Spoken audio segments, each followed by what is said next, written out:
friends, welcome back. This is Walesa from A Life Refurbished, and in today's video I'm gonna do my own rendition of the Blatchford nightstand from Pottery Barn. First, I'm taking two different pieces, doing demo on one of them to make this a matching set of nightstands, so don't go anywhere and stick around for today's makeover.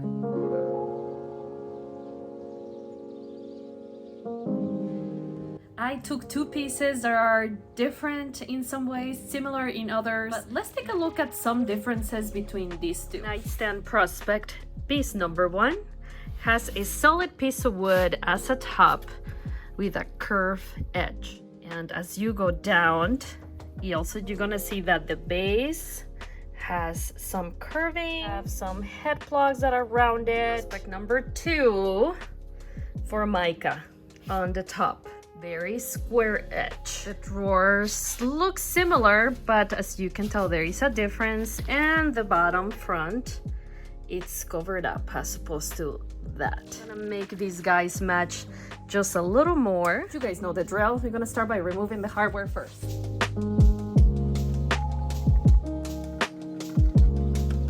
If you ever find yourself with an old piece of peel-in stick, as you try to remove it, you're gonna notice that it just breaks apart. And what I do in those cases is submerge a rag on very hot water, and then I place the hot rag on top of the peel-in stick for about 10 minutes.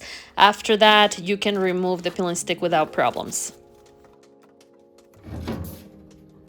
Look underneath the top. I wanna see if I can unscrew it. That way I can cut this edge and make it straight, just like the other one that I'm trying to match. Be warned, what you're about to hear is just a bunch of sounds of my frustration.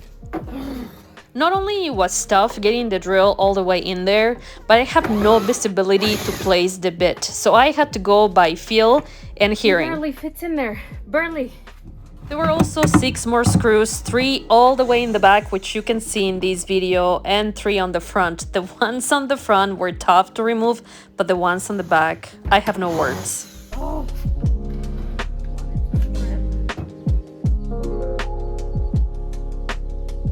There is no way I can get the drill there. I've tried it all, so I went and got myself a little gadget. This is a bendable extension for your drill, and I'm gonna give it a try and hope it works. This goes in the drill. It's tight in there. And I think this is the one I used earlier, so we're gonna give it a try, and it goes right in there. And let's hope it works. As the nightstand is flipped upside down, I'm having trouble reaching all the way to the back, even with the extension. For the sake of my own mental health, and after much trying, I took a break and moved on to removing the curvy skirt. And this part here came with its own set of challenges. As I removed the head plugs, I noticed that a couple of screws were rusted. And when trying to use my drill, they were crumbling. So at this moment, my head's spinning a little bit, trying to think of different ways to get it out. Some projects humble you. I'm gonna try a trick that I saw somewhere on the internet. Using a rubber band. See if it grabs onto that screw. Maybe with the drill. I don't know. The rubber band helped to loosen the screw, but not to remove it. It didn't work. This is coming off. This is not how you plan it, but as long as you get it on, why not? The screw broke, but I get it off. The other thing is, I think I'm gonna have to raise the nightstand on something to see if I can reach better all the way back. Flat on the floor just didn't help, so I'm gonna try that extension again and hope it works. I use my phone here, trying to see all the way in the back to choose the right size bit.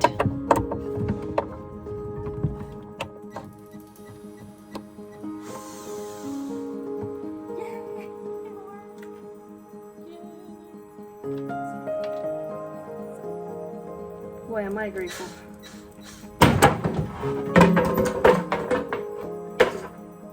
Do you guys remember that old curvy skirt? I'm gonna be replacing it with this rectangular piece of plywood I found in my scrap wood pile. The size wasn't exactly what I needed, and there was also a curve on the top edge of the other nightstand piece.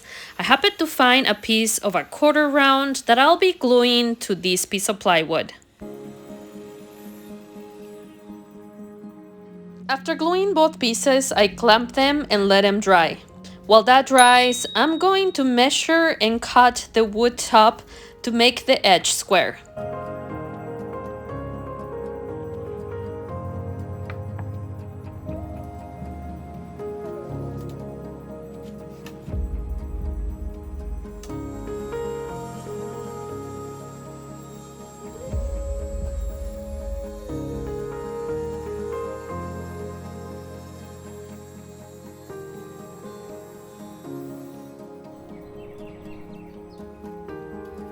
Today, the nightstands are getting cleaned in and out and then sanded with 120 grit. As a reminder, it's always a good idea to clean and sand your piece to ensure that your primer and paint job will adhere. And always remember to wear a mask or a respirator to protect your lungs from any sanding dust.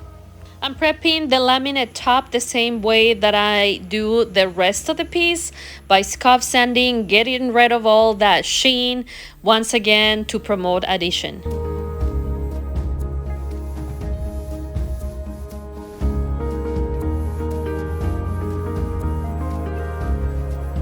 Now that my future nightstands are dust-free, I'm gonna be focusing on all the repairs. And I'm gonna start by filling the gap to conceal the joint and to make it look like this is one single piece. It takes about 1 hour for the wood filler to dry, and then I sanded it with 120 grit until it felt smooth to the touch. Soon after, I glued the new piece to the bottom front, clamped it, removed any excess glue with a wet paper towel, and then let it dry overnight.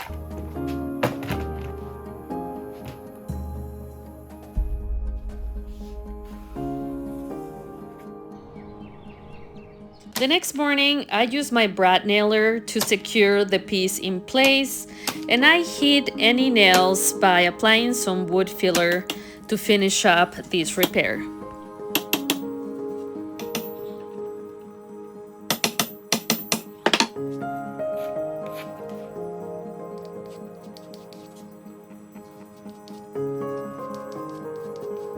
To repair this larger area, I mix in this 2-part epoxy that comes with a hardening cream.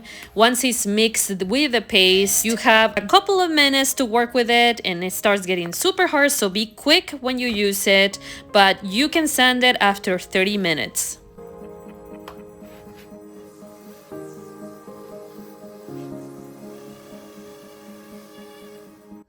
It's been a day, friends, but I don't want to end it without covering all of the hardware holes, since I'm going to be adding new hardware. I'm going to be using some dowels, and this is how we're going to do it. Is add some glue.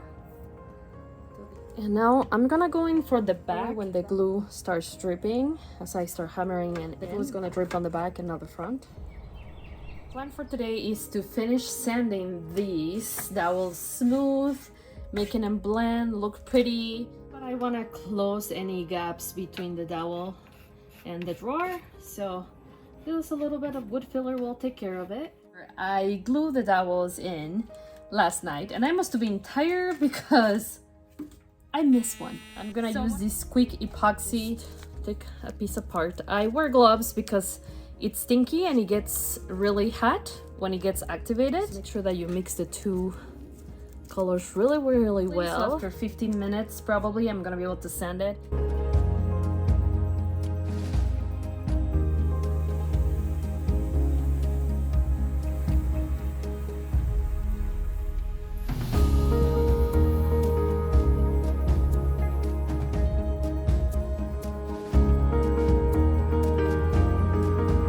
I almost forgot, before applying my paint, I need to apply clear primer to conceal any wood tannings, and today I'm using this clear shellac product from Sensor. I let it sit for an hour before I started scuff sanding to remove the sheen that the shellac left.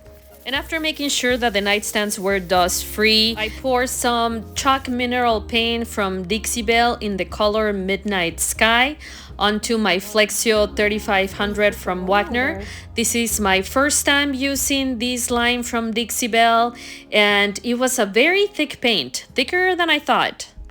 So I had to add quite a bit of water, but I don't want to thin it out too much that I lose my pigmentation. I was trying to be cautious with the amount of water that I added, but as I started spraying the paint, I'm noticing that the sprayer is getting hotter than usual and the spraying is going slower than I'm accustomed to. I think my sprayer was trying to work a little too hard to get that thicker paint out. So I ended up just taking a little break, adding a little more water, and then yeah, that made a huge difference. So keep that in mind if you ever sprayed this paint brand in the future. To achieve the look that I'm going for today, besides the dark gray and bronze color paint, I need some coffee, of course.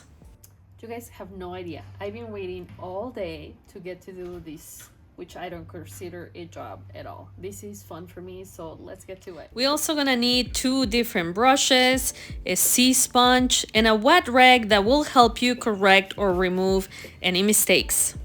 Then we're gonna grab a little bit of gray with our sea sponge and offloading any excess paint onto a plate. And then we're gonna apply the color with soft touches on all the edges to create that worn out look. You can see here that I'm using that wet rag to correct any areas where I applied a little too much of that gray paint, or to remove paint wherever seems a little too distracting to me. But remember, this is all about a personal preference, so if you want to go heavier on this finish, you go ahead.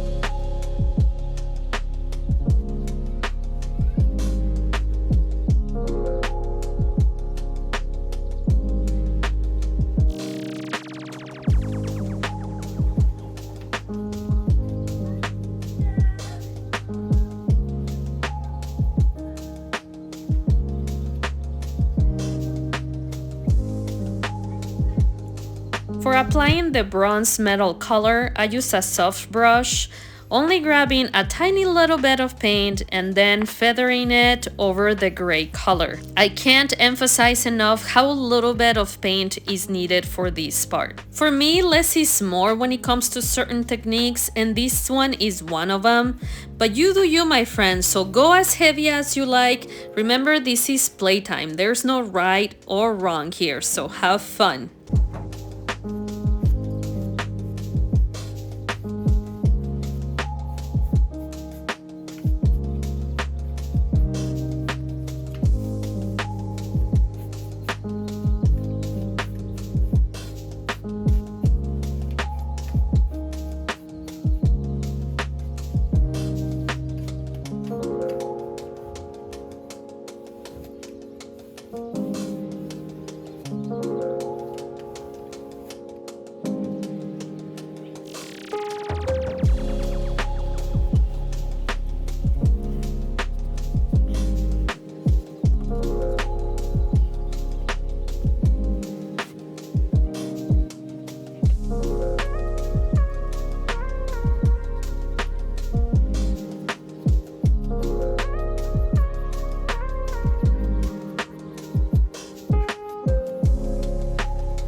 The next day I applied 3 coats of polyurethane to protect the new finish, and then I kept going back and forth between 2 different styles of hardware. The whole time I was thinking I wanted to put some carpools on it because I have tons of these, and I thought the style fit the hardware really good. I spotted a couple of these that I had left from a previous project, and after looking both on, I really love these ones. So get all the final details done so we can look at it after.